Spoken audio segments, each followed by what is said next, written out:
تو ویرا ناو در مچکنی و آغوشکنی آموختش میکنی میخیزی میای کنشنه وی با یوبر پیدا میکنه سالها ویرا دستگیری نمیکنی خیلی میکنی که 4 تنگه خطی متهمش میکنی که تن مثال همی قگه پیافتیان که گشنه نیستی که تشنه نیستی که در مردم نیستی که چه مای به ناموس شده نه همون گشنه و تشنه بگرد خوبه یا که در همون تلفن لعنتی همون زنهای ویره تماشا میکنی در اینترنت مقصدی گپی ما آخران گپی ما همیایی که مردهایی که زن و فرزندشون پرتفته میبوین برای سیه سراغ نمیکنن با همون 4 تنگه متهم میدونن اونا دیوس هستن والله بالله تالله دیوس حسابیده میشوند هر یک گناهی که اونا شریک میشوند زن و فرزندی وی میکنه 50 در 50 در گردن همین مرد بی‌ناموسه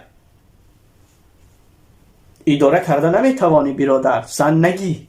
السلام علیکم دوستان عزیز مهربان و شنوندگان کانال بختیار تیجی امیدوار آن هستم که همه شما خوب صحت سلامت هستین. امروز یک موضوع مهم و به نهایت حساسه که هر یک فرد مسلمان هر یک مسلمان حقیقی این را باید بداند اصحاب نه همین غریب بچه‌هایی که میآیند در فدراسیون روسیه کار فعالیت میکنند زنهاشون بیراه شده است زنهاشون یوبر پیدا کرده است بینگرید سبب ای در چیه؟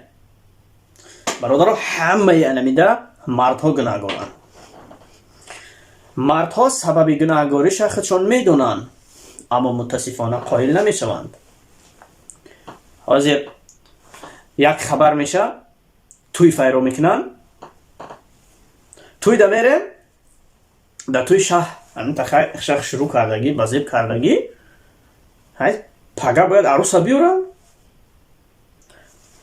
جوک شنیگه میکنیم اونجا بلیتش قطیشه برادرها بینگرین عقلتون از ذهنتون کار بفرمایین بلیتش در جیبکش ایستادگی او سحر توی دوره وقتی که تو عروسی نوجوان 18 ساله 20 ساله را میگیری برادرها خطون میدونین که من همین ویدیو هم همه این موضوعی من اتکروینی برای همون شما خفه نشین شما وقتی که عروسی نو میگیرین عروسی 20 ساله را میگیرین نو در آغوشکنی و مچکنی آموختش میکنین 1 هفته یا 2 هفته میستین میخیزین میبیوین روسیه سالها قطعی دیگه وطن بر نمیگردین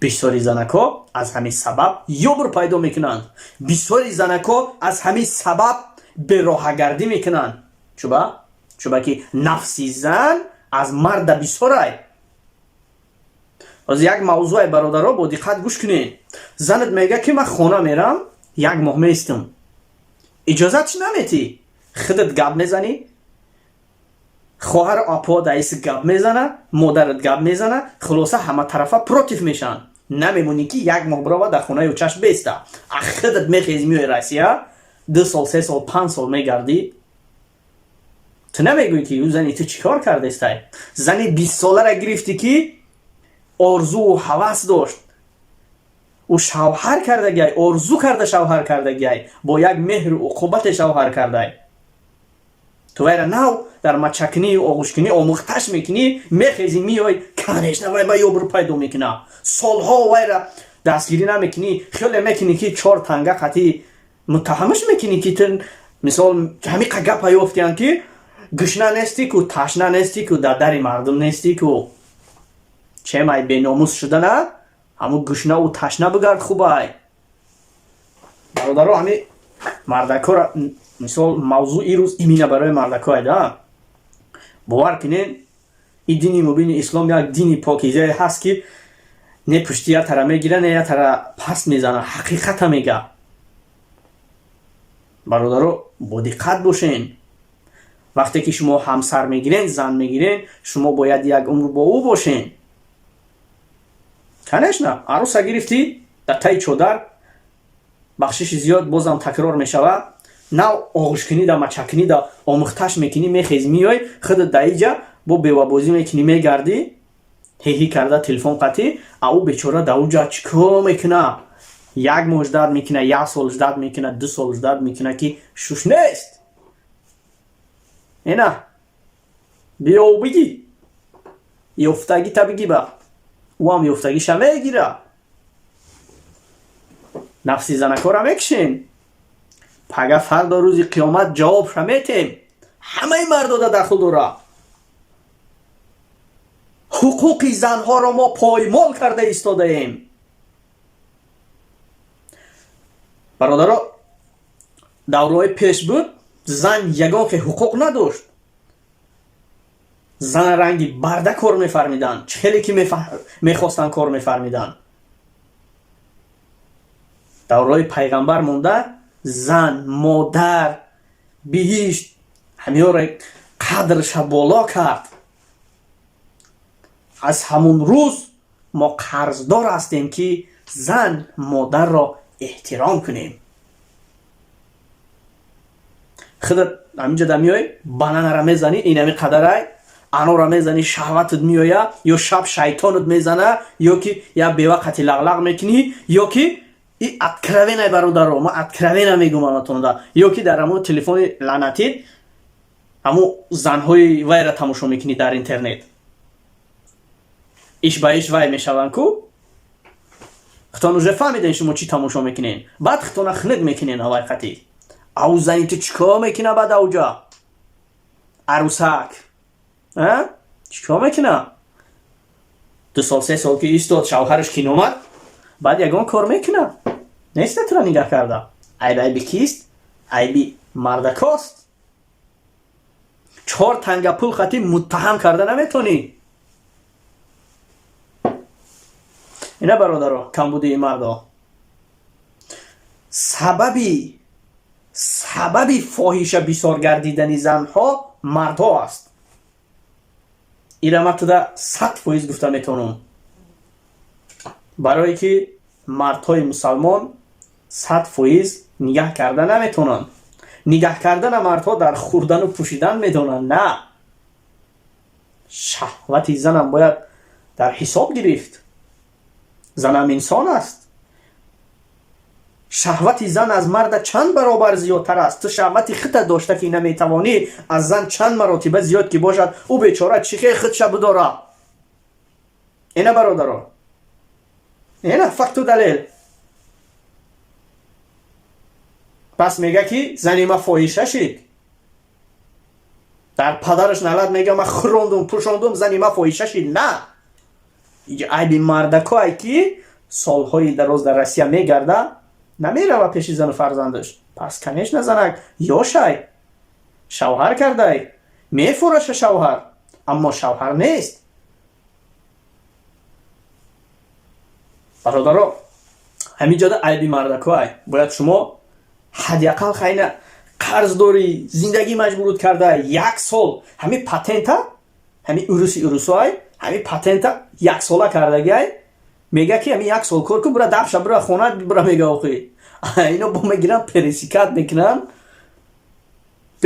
میکنن که ما نریم تاجیکستان کارابی پول مال میگن، زن و فرزند نمیگن. نه برادرها، پس خیلی زدی 20 سال زدی در همینجا نرفتی، یک گل در خانه آورده بودی، 20 ساله گل عروسکه، 20 سال پس خانه رفتی، خیلی بعد اینا 2-3 سال دیگه برو رفتی 1 تا زدی برو آوردی، 2-3 سال دیگه رفتی 1 تا زدی برو آوردی، همون خطی زنک قانع کننده کردی، متهم کردی. 20 سال گذشت میریگی زنک اورینجک زدگی، خودت اورینجک زدگی، پیر شدی. پگه ایرا با دقت گوش کنین برادرها، وقتی که زنک شوهری خودش دعوت میکنه،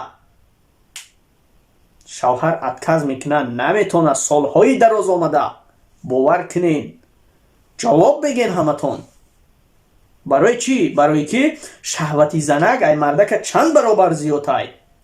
شما خودتون باید فکر کنین، اداره کرده توانین. اینه بیا بگی با از کجا از ما سعدی و کیمچی ها تولد میشه؟ شاعر سعدی تولد نمیشه و بعد سعدی بوریزات تولد میشه. اینه دستی به دست کشید حافظه تولد میشه.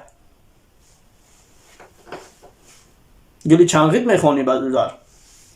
برادرم همین سویتی مایی بابایی اونیتون که اصابی نمی بچه هایش وقتی که زن میگیرین ای بچه گوجو میوی همی رسیا کار بر تمام شوی نداره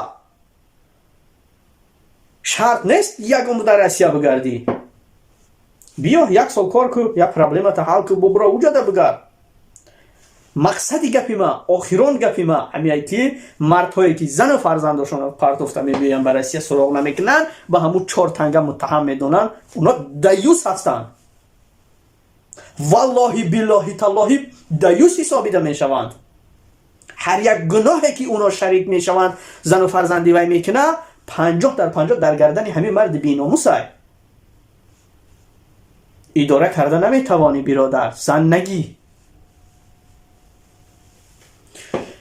برادرها در این موضوع باز هم صحبت میکنیم وقتی با ما داده با انجام رسید همه شما را به الله مهربان میسپارم خداوند یار و مددگارتان کسی که الان سوال داره دویر به خیلی لطفاً بنویسونین نمرای ما در شبکه کانال موندگی یا که در کامنتری بنویسونین من نمرای ما ذکر پید میکنم بعداً بنویسونین فکر و عقیده خودتون کسی که الان پرابلم داره برآورده ویدیوش میکنیم الله یار و مددگارتان باشد تا ویدیوی آینده السلام علیکم و رحمت الله و برکاته